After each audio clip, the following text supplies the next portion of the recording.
شب 19 مای یک گروه دزدان با اسباب برنده و شکننده چون لا معتبر مسلح به طور پنهانی به بنای شرکت بخت 2016 واقع در کوچه جبو رسول و شهر دوشنبه که به صاحبکار قادرов محیدین تعلق دارد وارد شده سیف شرکت را شکسته 472,000 پول نقد را بودند.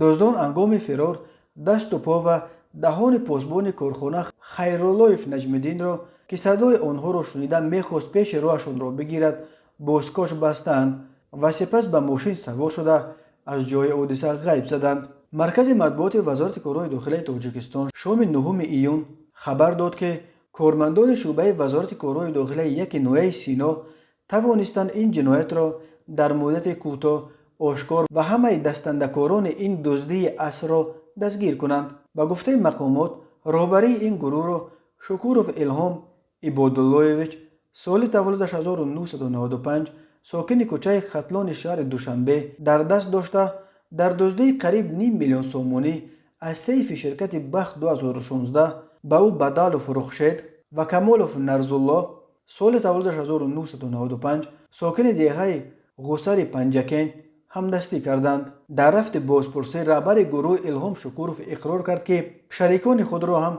هنگام تقسیم غنیمت‌ها با راه دزدی به دست آوردهشان فریب داده است. سیف را کشادیم، از درونش پول برآمد. وقتی گرفته برآمدند قراول بیدار شد. قراول را در آمده بستیم با اسکاچ. برآمده رفتیم. ماشین در لب راه ایستادگی بود. در ماشین نشستیم و رفتیم به طرف خوجند. آن مبلغ را چند سومی بین خود تقسیم کردید. 170,000 را من خودم گرفته بودم به جای 208,000 دیگرش را 47,000 تقسیم کردیم. به من 67,000 رسید.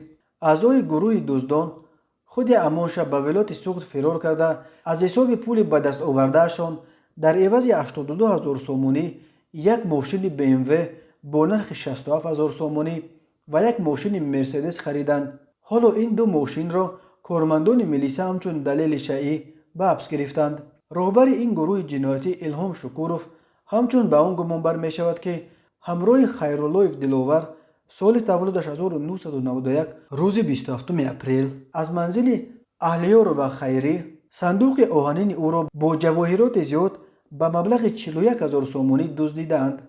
به ضد اعضای گروه الهام شکورov بر اساس دو بند کودکس جنایتی تاجیکستان ماده 244 دزدی و ماده 249 راهزنی پرونده جنایتی گشودند. به آنها برای دزدی تا 5 سال زندان و برای راهزنی تا 15 سال پشت پنجره تهدید میکند.